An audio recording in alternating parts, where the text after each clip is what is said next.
প্রিয় স্টুডেন্টস, নিয়ে এসেছি আমার দ্বিতীয় লেকচার পদার্থের অবস্থা কেমিস্ট্রির দ্বিতীয় অধ্যায়ের উপরে। তোমরা চাইলে এই অধ্যায়ের আমার প্রথম লেকচারটি আমার পেজ থেকে দেখে নিতে পারো। আচ্ছা, আমি আমার প্রথম ক্লাসে বলেছিলাম বাহ্যিক বা ভৌত অবস্থার উপর ভিত্তি করে পদার্থ তিন প্রকার: কঠিন পদার্থ সলিডস, তরল পদার্থ লিকুইডস, গ্যাসীয় পদার্থ গ্যাসেস। আচ্ছা, আজকে আমরা প্রথমে কথা বলবো কঠিন পদার্থের বৈশিষ্ট্যসমূহ নিয়ে। খেয়াল করবে, কঠিন পদার্থের প্রথম যে তিনটি বৈশিষ্ট্য, কঠিন পদার্থের নির্দিষ্ট একটা ভর থাকবে। কি থাকবে? নির্দিষ্ট একটি ভর থাকবে, নির্দিষ্ট আকার থাকবে এবং নির্দিষ্ট আয়তন থাকবে। তার মানে আমরা কি বুঝতে পারলাম? যে পদার্থটি, ধরো এটি একটি কঠিন পদার্থ, তো এটি নির্দিষ্ট দেখো ভর রয়েছে। আমি যদি এটিকে এখন পরিমাপ করি, যদি এর ভর 5 গ্রাম হয়, কিছুক্ষণ পর পরিমাপ করলেও এর ভর 5 গ্রামই হবে। তাহলে এর ভরটি কি? নির্দিষ্ট। আবার খেয়াল করো, এর নির্দিষ্ট একটি আকার রয়েছে, যেটা আমি এটাকে যেভাবেই মুভ করি না কেন এর আকারের কোনো পরিবর্তন হয় না। তাই বলা যায় এই মার্কারটির আকারও নির্দিষ্ট। আচ্ছা, মার্কারটি আমি যে স্থানে রাখবো, এটি যদি এখন রাখলে সে যে জায়গাটি দখল করবে, কিছুক্ষণ পর রাখলেও সে ঠিক একই জায়গা দখল করবে। তাহলে জায়গা দখল করা মানে কি? ঠিক একই আয়তন সে নেবে। অর্থাৎ এই মার্কারটির নির্দিষ্ট ভর, নির্দিষ্ট আকার এবং নির্দিষ্ট আয়তন রয়েছে, বিধায় এটি একটি কঠিন পদার্থ। আচ্ছা, এরপর আমরা চলে যাব কঠিন পদার্থে যে ক্ষুদ্রতম কণাসমূহ রয়েছে, এদের আন্তঃকণা বা আন্তঃআণবিক আকর্ষণ বল সবচেয়ে বেশি। দ্বিতীয় বৈশিষ্ট্যেই আমরা এমন একটি টার্ম পাচ্ছি যাকে কেমিস্ট্রির একেবারে কোর বলা যায়। পদার্থের একেবারে ক্ষুদ্রতম কণাসমূহের মধ্যে কিছু বৈশিষ্ট্য দেখা যায়। অবস্থাভেদে এই বৈশিষ্ট্যগুলো চেঞ্জ হয়। যেমন কঠিন পদার্থের আন্তঃআণবিক বা আন্তঃকণা আকর্ষণ বল সবচেয়ে বেশি, কিন্তু তরল পদার্থে ততটা বেশি দেখা যায় না। আমরা তরল পদার্থ নিয়ে আলোচনা করবার সময় সেই বিষয়টি তুলে ধরবো। এখন আমি যেটা বলতে চাচ্ছিলাম, আন্তঃকণা বা আন্তঃআণবিক বিষয়টি কি? আন্ত শব্দের অর্থ হচ্ছে একটির সাথে অপরটির। ধরো তোমাদের স্কুলে একটি ক্লাসের সাথে আরেকটি ক্লাসের যে কোনো একটি খেলা অনুষ্ঠিত হবে, তাহলে এটি হচ্ছে আন্তঃ স্কুল বা আন্তঃ ক্লাস। এই কথাটি হচ্ছে আন্তঃ ক্লাস। আচ্ছা, এখন দেখো, তাহলে একটির সাথে আরেকটির। আর আণবিক বা কণা শব্দের মানে হচ্ছে আণুবীক্ষণিক। আণবিক শব্দের মানে হচ্ছে আণুবীক্ষণিক, আর কণা শব্দের মানে কণা। তাহলে কি বোঝাচ্ছে? যে পদার্থের আণুবীক্ষণিক একটি কণার সাথে অপরটির। আন্তঃআণবিক বা আন্তঃকণা শব্দটির মানে হচ্ছে পদার্থের একটি কণার সাথে আরেকটি কণার। যদি এটার সাথে আমরা আকর্ষণ বল লিখি, তাহলে কি বোঝায়?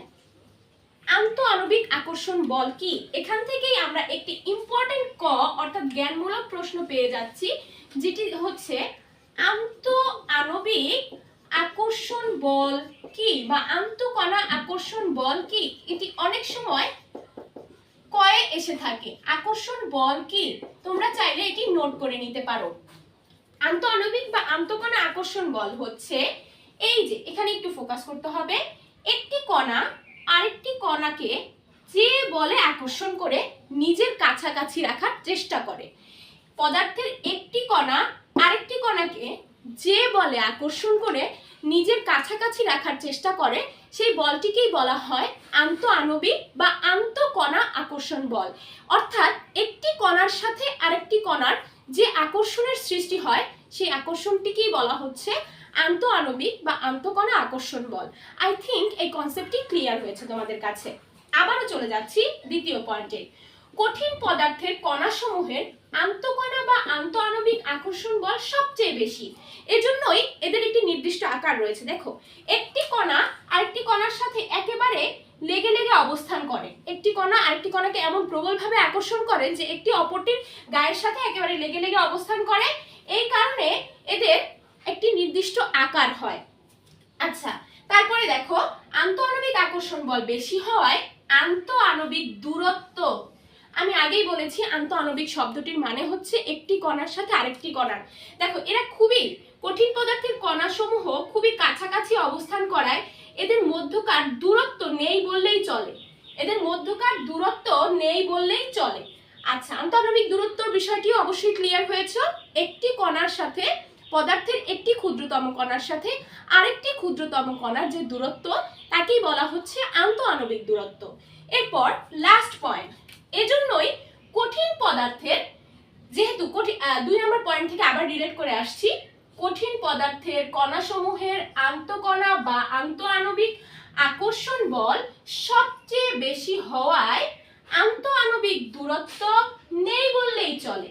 যেহেতু একটি অপরটির সাথে লেগে থাকে, এজন্য কঠিন পদার্থের কণাসমূহের গতিশক্তি, অর্থাৎ কণাসমূহের গতিশক্তি বলতে, গতি বলতে কি বোঝায় অবশ্যই তোমরা ফিজিক্স পড়ার মাধ্যমে জানো। গতি বলতে কোনো কিছুর চলাচলের ক্ষমতা।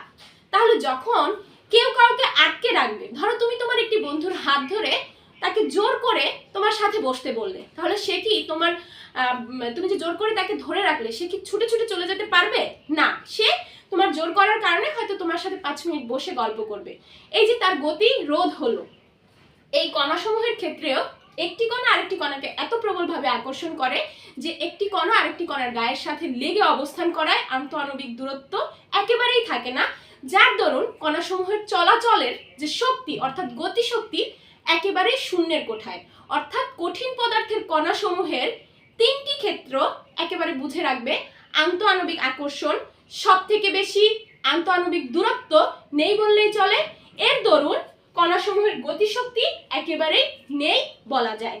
এই যে আমি একটি চিত্র এঁকে রেখেছি, কঠিন পদার্থের গাঠনিক চিত্র। এটি দেখো, একটি কণার সাথে আরেকটি কণা এমন ভাবে লেগে আছে যে এদের চলাচলের কোনো অবস্থা নেই এবং আন্তঃআণবিক দূরত্ব নেই, কিন্তু আন্তঃকণা আকর্ষণ বল সব থেকে বেশি।